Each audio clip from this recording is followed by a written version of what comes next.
Petrobras, ela é um caso típico, você falou, o ROI da Petrobras, a rentabilidade dela é superior à dos bancos, então ela é uma empresa que tem tido um excelente desempenho. Ela tem esse desempenho porque foram feitos muitos investimentos no passado, né, para colocar o pré-sal como principal fonte de petróleo, né? O pré-sal, ele dá uma produtividade grande para a Petrobras, tem mais produtividade do que extração de petróleo na Arábia Saudita, tá certo?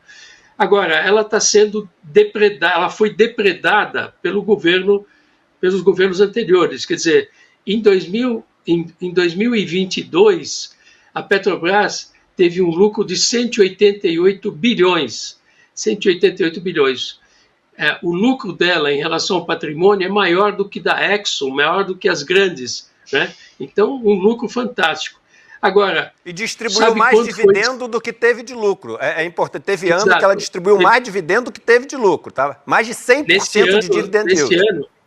Exatamente. Nesse ano foram 188 bilhões de lucro e 215 bilhões de dividendo. Quer dizer, você está descapitalizando a empresa, tá certo? Isso é o setor, esse setor financeiro é predatório. Você está depredando. A Petrobras é uma empresa importantíssima, a maior empresa brasileira.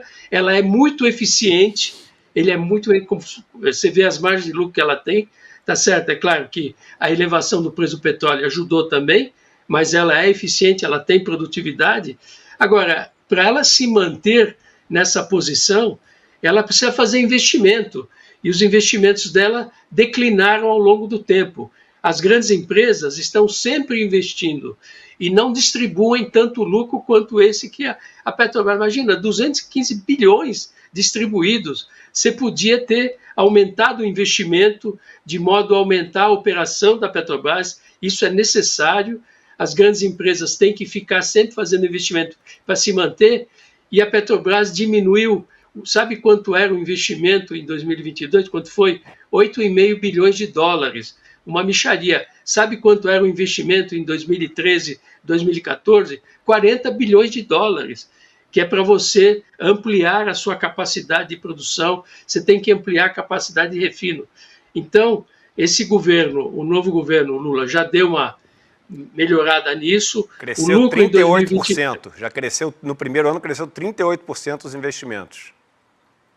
Exatamente, cresceu 38%, mas ainda está baixo, porque, veja, a Petrobras era responsável por 10% de todo o investimento do país, né? Hoje o investimento anual do Brasil está 1 trilhão e 800, 1 trilhão e 900 é o investimento que se faz por ano no Brasil. A Petrobras só investiu, digamos, 60 bilhões, 70 bilhões. No passado, ela investia 170 bilhões, 180 bilhões. Ela era o carro-chefe. E ela tem uma cadeia produtiva muito importante. Várias empresas dependem da Petrobras. Você tinha toda a cadeia de construção que foi destruída, não é? Que também era importante. Então, esse governo está tentando mudar as coisas, né? Agora, eu acho que tem que aumentar ainda mais o investimento. Ou se tiver todo esse lucro, diminui a dívida da empresa, não precisa distribuir. Quer dizer, a Petrobras distribuiu em 2023 60% de todo o seu lucro, né? É bastante. Ou recomprar ação, né, Guido? Porque se você recomprar ação, você está investindo em algo que te dá 20% ao ano. Qual é o investimento que te dá 20% ao ano? Não tem investimento que te dá 20% ao ano. Mas aí o pessoal reclamou porque queria mais. Quer dizer, foram distribuídos 74 bilhões de dividendos em 2023 e o pessoal queria uma cota maior, não é? E aí houve, digamos, um equívoco do presidente atual da Petrobras, que não podia ter anunciado esse plus de dividendos, né, sem ter consultado o Conselho de Administração. O Conselho de Administração é que decide quanto deve se distribuir dividendos. Eu acho que você tem que distribuir dividendos, sim, porque você tem acionistas. Os acionistas precisam dos dividendos, querem ter os dividendos. Agora, quando você exagera, você está enfraquecendo a empresa, né? Você está pensando só no curto prazo, e você tem que ter uma empresa que produza lucros fortes ao longo de todo o tempo.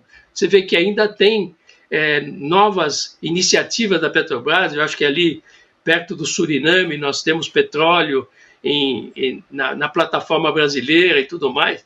Então a Petrobras tem que ser fortalecida.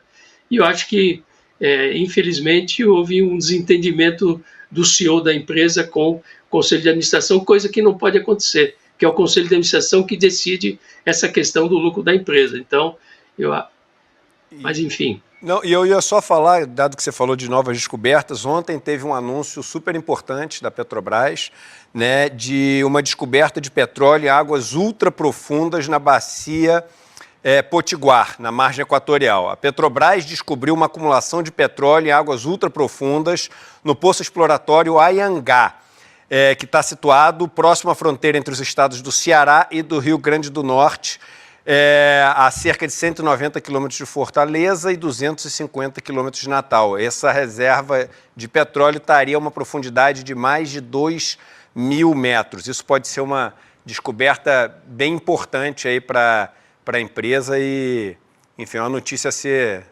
a ser celebrada. Eu falo celebrada não com muita empolgação, porque eu acho que a gente tem que... o mundo tem que largar logo essa... Não dá para largar, né? A gente tem que ser pragmático, mas o mundo tinha que logo, enfim, mudar essa matriz energética, porque o planeta não aguenta mais. Mas, enfim, dado o que a gente precisa ter hoje em dia, né, para essa transição e etc., é óbvio que é melhor você ter uma descoberta do que não ter uma descoberta em nosso solo, né? É isso. E a Petrobras é líder em tecnologia de águas profundas. Ela desenvolveu uma tecnologia que ninguém tem. Então, ela consegue extrair esse petróleo com um custo menor. Agora, tem uma transição energética e a própria Petrobras pode começar a investir em energias alternativas, não é? Fazer captação de energia solar no oceano, etc. Quer dizer, a Petrobras também tem que se diversificar, mas nós não podemos entregar essa riqueza que nós temos. A transição energética está sendo feita. O Brasil é campeão nisso. A nossa matriz energética é uma das melhores do mundo, não é? Agora, nós não vamos abrir mão da nossa riqueza, porque os países que durante centenas de anos poluíram e continuam poluindo, né? Você sabe que os países que mais poluem são a China e os Estados Unidos, os maiores poluidores, né, de CO2. Agora, todo mundo quer que o Brasil deixe de explorar suas riquezas para fazer uma transição rápida e cobrir aquilo que eles não fizeram.